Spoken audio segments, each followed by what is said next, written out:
Bonsoir et bienvenue à cette édition sur ESAE Télévision, le sommaire. Le chef de l'État, Patrice Talon, démarre une tournée nationale dès le jeudi 12 novembre 2020. Il s'agit d'une visite de travail au cours de laquelle le président du Bénin fera le constat des projets mis en œuvre par son gouvernement dans plusieurs villes du pays. À l'approche de la présidentielle de 2021 au Bénin, la probable candidature du secrétaire exécutif national du parti politique FCBE, Paul Rompouet, suscite divers commentaires et analyses. Dans ce journal, le journaliste Aboubakar Takou émet une analyse sur le sujet. Le cancer du sein est le cancer le plus diagnostiqué chez les femmes dans le monde. Plusieurs symptômes le caractérisent. À suivre dans cette édition, ce qu'en savent les femmes. Chaque enfant qu'on enseigne est un homme qu'on gagne. L'école est le lieu par excellence de l'éducation. ESAE. Étudiants, étudiantes, nouveaux bacheliers, parents d'élèves, une raison de plus pour choisir l'excellence. Et oui, bénéficier des demi-bourses et de réductions de scolarité à ESAE. Payer 250 000 au lieu de 500 000 en licence 1, 2 et 3 sciences juridiques, économiques, de gestion et en journalisme. Et pour les 100 premières inscriptions en administration des finances et administration générale, bénéficier d'une réduction et payer 400 000 au lieu de 500 000. En master 1 et 2, 500 000 au lieu de 800 000 en administration des affaires, 600 000 au lieu d'1 million en journalisme. Faites partie des 100 premiers inscrits en administration des finances et administration générale pour bénéficier de la réduction. Payez 800 000 au lieu d'1 million. À ESAE Cotonou et Parakou, la rentrée est effective. Le dossier d'inscription est disponible en téléchargement à l'adresse suivante www.esae.bj/ESAE 2019 ou renseignez-vous à ESAE Cotonou au 96 80 55 11 98 98 14 00 90 93 65 21 à ESAE Parakou au 96 68 16 14 97 77 51 47 à ESAE, l'épanouissement et le développement est au cœur de notre succès. ESAE, l'excellence a un nom.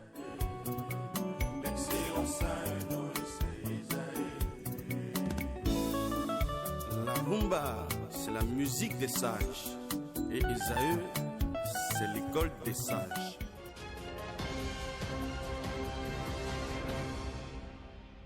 Bonsoir à nouveau. À compter du jeudi 12 novembre prochain, le président de la République, Patrice Talon, entame une tournée dans plusieurs localités du Bénin. Il se rendra dans 54 villes du territoire national, une manière pour lui de se rapprocher de la population et de toucher du doigt les réalisations en cours ainsi que les projets mis en œuvre par son gouvernement dans ces villes. Il faut souligner que cette visite de travail vient juste après sa visite de certains chantiers de Cotonou.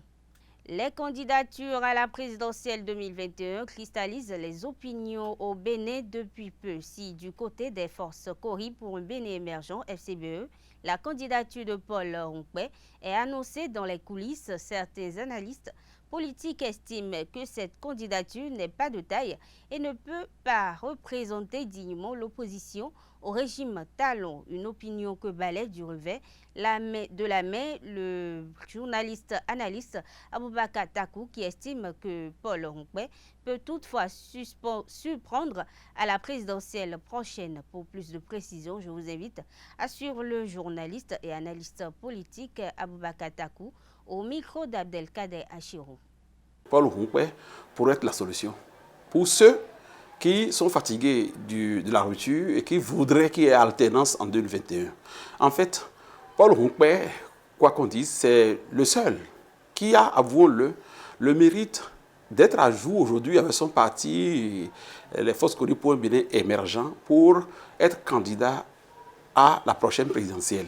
Vous savez, les exigences de la charte des partis étaient telles qu'il est difficile pour un parti naissant ou même ancien d'être dans les standards normaux exigés pour aller à une élection. On a vu les législatives dans ce pays, on a vu les élections communales où étaient présentes les FCBE.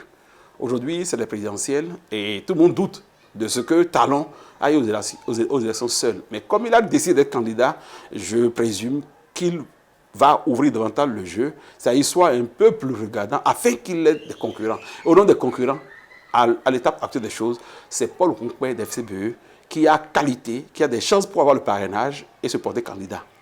Ce que les gens oublient, et ça, j'ai suivi sur les réseaux sociaux les commentaires des uns des autres, qui, tout en réclamant que Patrice Talon parte, s'offusent de ce que ce soit Hunkwe qui ait qualité pour compétir contre lui. Mais ce que les gens oublient, nous sommes dans un contexte où vous criez qu'il y a flamme, vous criez que ça brûle autour de vous et qu'il faille coûte que coûte faire partie du président Talon. Alors, dans ces conditions, quand vous avez l'opportunité de l'eau sale, de l'eau de ruissellement qui est à côté, et que ça brûle réellement, qu'est-ce qu'il faut faire? Il ne faut pas attendre nécessairement l'eau pure, clean de la pompe, non. Utilisez d'abord l'eau à votre disposition qui est l'eau sale. Parce que, comme le dit l'adage, on peut se servir du moins de l'eau sale pour éteindre le feu. L'essentiel, c'est que le feu soit éteint. Après 10 instants, je dis, Paul Hunkwe revêt une posture très importante. Et si moi, j'étais opposant, si j'étais ancré dans les affaires politiques et qu'il était question pour moi de faire un choix, eh bien, je vais prendre Hunkwe. Nous allons, nous, dissidents, en griffe des FCBE originels, de la résistance, s'il est compliqué pour nous de compétir, eh bien, on s'aligne du côté de Hunkwe. Et vous savez, j'ai dit la dernière fois que le pouvoir d'État est très complexe. Si Paul Hunkwe voit qu'il est coopté et qu'il a du monde, vous pensez qu'il n'aura pas envie de gagner les élections? À supposer même que Patrice Talon ait une négociation préalable avec lui, vous pensez que si Hunkwe sent qu'il est poli, qu'il est la solution, vous serez étonné de voir en lui un homme d'État. Et vous savez, le destin des hommes sont parfois insondables, pas nous autres. N'oubliez pas que Hunkwe, même s'il vient de loin, il n'a pas de casserole. On peut tout lui reprocher, mais il reste un homme propre, un presque inconnu, dont le destin frappe. Patrice Talon, quand il venait, qui lui crut? Personne ne croyait en lui. Donc Hunkwe est un élément qui va déranger aussi bien le pouvoir en place, même si le pouvoir pense se jouer de lui, en faire un jouet pour la compétition, le pouvoir sera surpris. Et ceux qui pensent que Talon est impopulaire et que les réalisations n'ont pas d'impact sur les populations, si c'est le cas, qu'ils tentent l'option Hunkwe, et vous allez voir que la compétition sera très bonne. Et à partir du moment où il y aura un gros écart entre Talon et son challenger immédiat, Talon va perdre. Mais si Talon est populaire et que les populations sont sensibles à la rigueur qui a caractérisé sa gestion, aux réalisations palpables, parce qu'il faut l'avouer, qui dit développement, dit route, dit infrastructure. Nous avons les infrastructures aujourd'hui. Bien évidemment, chacun souffre dans sa peau parce que nous ne sommes plus dans un contexte où il y a des facilités, où chacun tire le drap à son côté au détriment des populations. Non. Aujourd'hui, c'est l'État qui est riche, c'est la nation qui est riche, mais les individus aujourd'hui souffrent. Et c'est ça qui fait que nous détestons un peu Patrice Talon. Nous ne le supportons pas. Je fais partie, parce que j'étais autrefois au chômage, je vivais ma vie de luxe, mais aujourd'hui, alors que je travaille, eh bien, mon train de vie est réduit. Mon train de vie est revenu à la norme. Et c'est ça le développement. On ne peut pas développer un pays dans un laisser-aller total. On souffre, mais à partir du moment où les résultats sont là et qu'on voit que le Bénin se développe, on voit que le Bénin est révélé au monde, eh bien, il faut accepter. Et c'est difficile. Donc, Talon a ses réalisations, mais si on estime qu'il est impopulaire et qu'il peut partir, eh bien, donnons sa chance à celui qui est à même de compétir contre lui, celui qui est à jour, apte, et on va voir. L'auteur Huenou a été condamné à 2 ans d'emprisonnement ferme et 200 000 francs CFA d'amende ce mardi 10 novembre 2020 par le tribunal de Cotonou, arrêté le 26 juin dernier et déposé à la prison civile de Cotonou. Il est poursuivi pour harcèlement par le biais des moyens de communication électronique contre le chef de l'État. Au cours de l'audience du 6 octobre dernier, le ministère public a requis 24 mois d'emprisonnement ferme et 200 000 francs CFA d'amende contre l'accusé. À l'audience de ce 10 novembre 2020, le tribunal a confirmé la sentence. Halima Guira Amadou a été élevée à l'issue d'une soutenance de thèse au grade de docteur en géographie et gestion de l'environnement dans la spécialité géographie et environnement de l'université d'Abomey-Calavi. C'était dans la matinée de ce mardi 10 novembre 2020 sur le campus de Calavi. L'impétrante a défendu le thème suivant.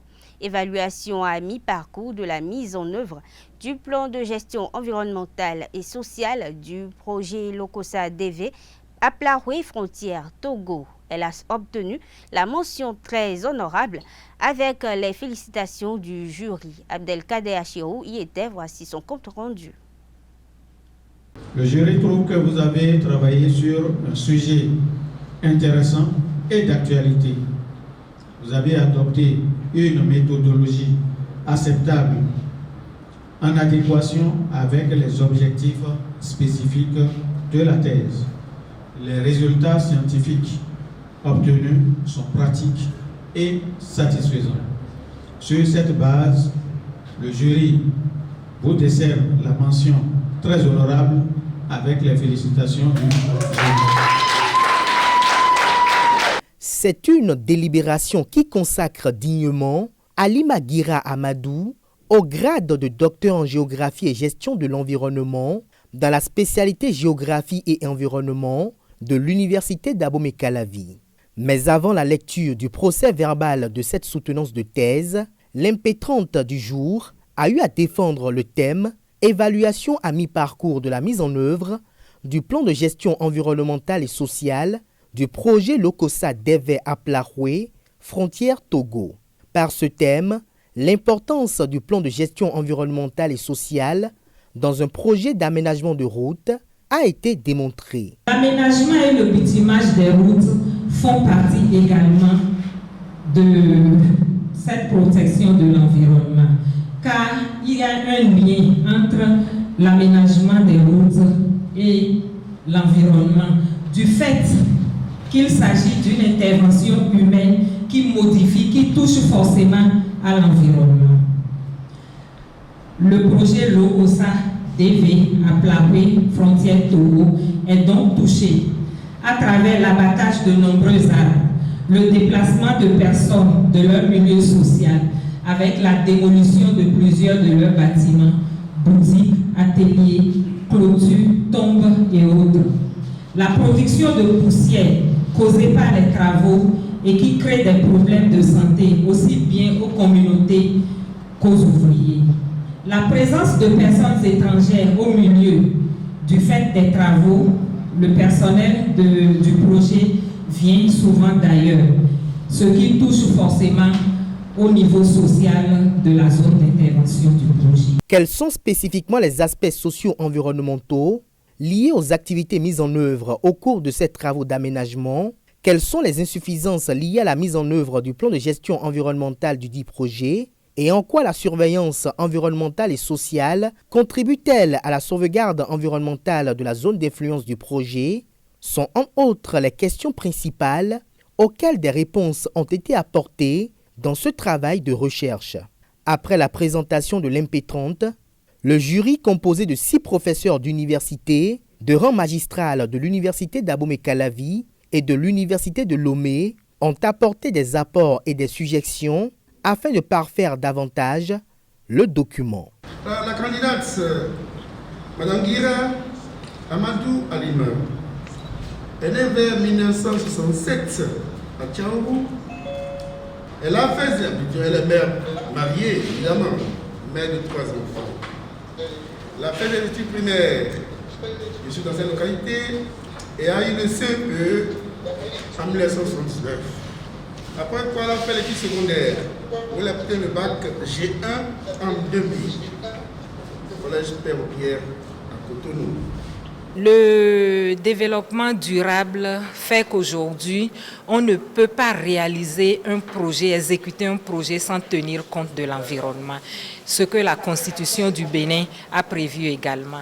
Et lorsqu'on sait que travaux routiers touchent forcément à l'environnement, on comprend aisément cette problématique-là. Il faut gérer l'environnement lorsqu'on veut aménager des travaux de route et tenir compte des communautés vivant dans la zone d'intervention du projet. Ont assisté à cette soutenance de thèse, outre les universitaires, les amis, parents et alliés de l'impétrante. Certains sont même venus circonstanciellement de Tchaorou, commune natale d'Alima Guira Amadou, pour soutenir cette dernière. Après 2 BTS, 2 maîtrises professionnelles, un master, un doctorat en sociologie, l'impétrante du jour peut ajouter à son curriculum vitae, à compter de ce mardi 10 novembre 2020, un autre doctorat. Le cancer se définit généralement comme une maladie caractérisée par la prolifération incontrôlée de cellules liées à un échappement au mécanisme de régulation qui assure le développement harmonieux de l'organisme. Il y en a plusieurs types, dont celui du sein. Le cancer du sein, c'est le cancer le plus diagnostiqué chez les femmes à travers le monde. Que savent les femmes de cette maladie? Élément de réponse dans ce reportage. Un cancer signifie la présence de cellules anormales qui se multiplient de façon incontrôlée. Dans le cas du cancer du sein, les cellules peuvent rester dans le sein ou se répandre dans le corps par les vaisseaux sanguins ou lymphatiques. La plupart du temps, la progression d'un cancer de sein prend plusieurs mois et même quelques années. Le nombre de personnes atteintes a progressé légèrement au cours des 3 dernières décennies. Par contre, le taux de mortalité a continuellement diminué au cours de la même période grâce aux progrès réalisés en matière de dépistage, de diagnostic et de traitement. Le cancer du sein est une maladie qui attaque les seins. Et souvent, ce sont les filles qui attrapent plus ça. Les symptômes, c'est souvent quand tu as une boule qui se forme au niveau de tes seins, à l'intérieur de tes seins. Donc, le plus mieux, c'est de palper chaque jour pour voir s'il n'y a pas un début de boule là. Le cancer est une tumeur qui ronge le sein de la femme. Plusieurs facteurs peuvent influencer les tissus mammaires et changer l'apparence des seins. Ce sont des symptômes. On observe une rétraction du mamelon qui est tourné vers l'intérieur, un changement d'apparence de la peau du sein, ce qu'on appelle peau d'orange, des écoulements spontanés provenant du mamelon, puis un changement inhabituel de grosseur du sein. La prévention de cette maladie passe par l'exercice physique, la lutte contre la consommation d'alcool, le surpoids et l'obésité. Déjà moi, surtout j'entends parler de l'autopalpation des seins. Et il y a aussi les dépistages qui se font à l'hôpital. Pour éviter cette maladie, il faut d'abord changer notre... comment dirais-je, changer l'alimentation, éviter de porter des soutiens-gorge trop serrés, de porter des soutiens-gorge aussi noirs, de couleur noire, et prendre de temps à autre de l'air. Mais quand tu es là, maman là, nous papa Gandhi, Kabi. Papa là donc est Gandhi de son abini kuin de me nous constater et ma kai mo mi font zanzan mi anon pon nous peme kawi là non palper à non mi ton là. Moi je comprends le cancer est quoi? Le cancer est dans le sein, ça tue. Ils ont dit que si tu as quelque chose dans ton sein, tu vois que ceci te dérange, tu peux aller à l'hôpital, on peut te traiter, faire tout ça là.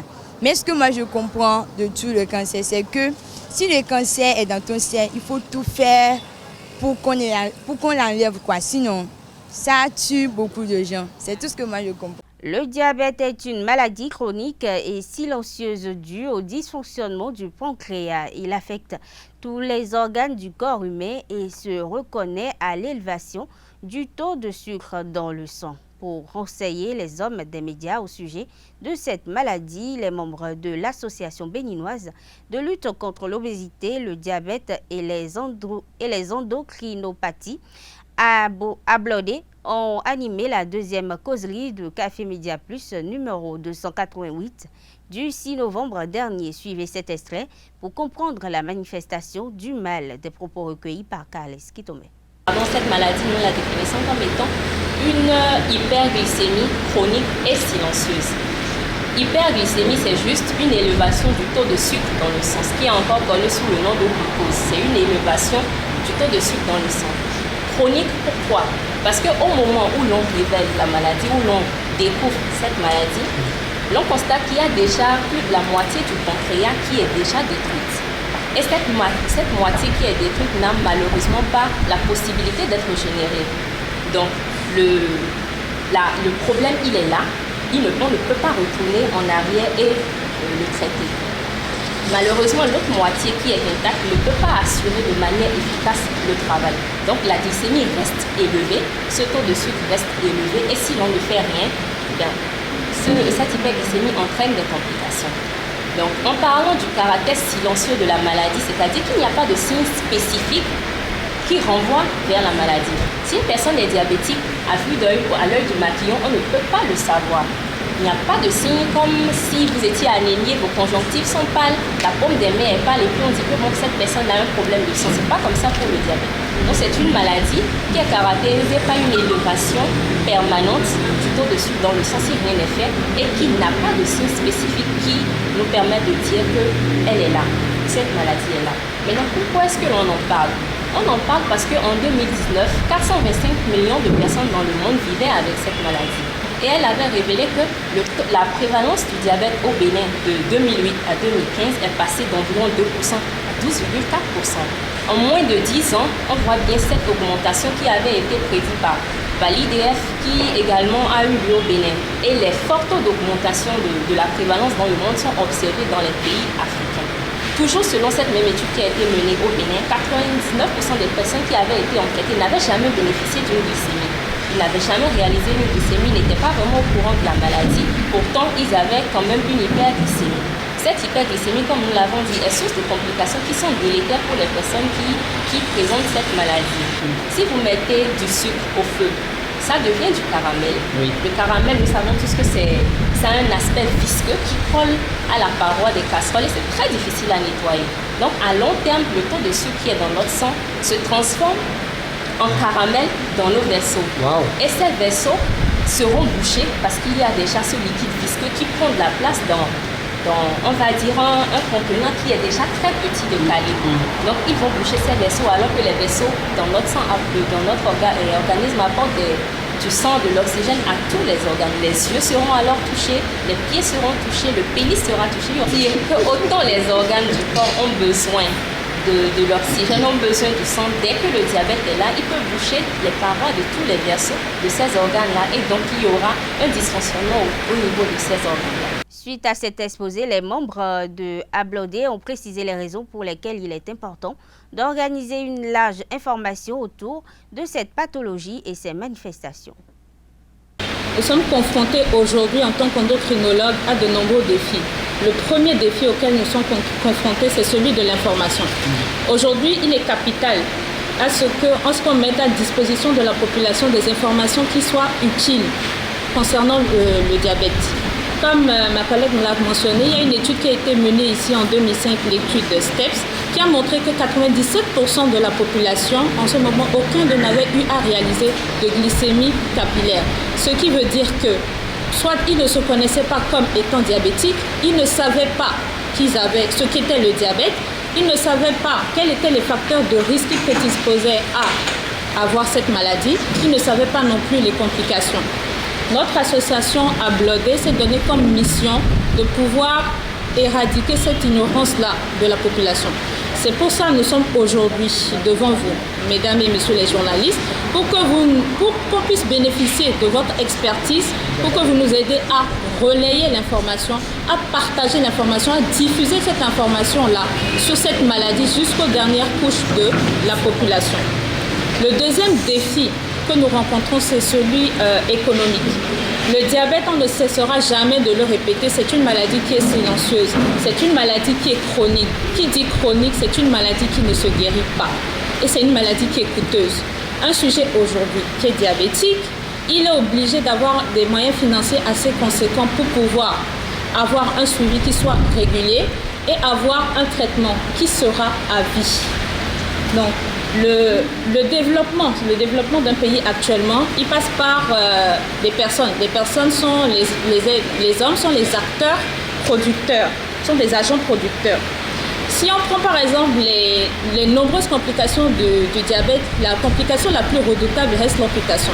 Si aujourd'hui vous vous imaginez un patient diabétique qu'on ampute, il devient un cas social et actuellement il devient économiquement non rentable. Si on ne s'y prend pas tôt pour pouvoir canaliser cette véritable pandémie, on impacte ainsi de façon négative sur notre économie. Le deuxième défi auquel on est confronté, c'est celui de la prise en charge. Aujourd'hui, les complications du diabète tuent environ 4 millions de personnes par an. Ce qui reste encore plus grave, c'est que la moitié des patients diabétiques, à l'heure actuelle, ne savent pas qu'ils sont diabétiques. L'association Ablodé mène des activités de sensibilisation pour marquer le mois de lutte contre le diabète et l'obésité. Hors du Bénin, retenons que l'ancien chef de l'État du Mali, âgé de 72 ans, passe l'arme à gauche. Opéré du cœur à Bamako, le général a été évacué sur la Turquie où il a rendu l'âme ce mardi 10 novembre. En exil depuis le coup d'État qu'il a renversé en 2012, Amadou Toumani Touré est revenu au Mali il y a quelques mois après la chute de Ibeka. Mesdames et messieurs, c'est sur cette note internationale que nous bouclons cette édition. Merci de l'avoir suivi. À très bientôt.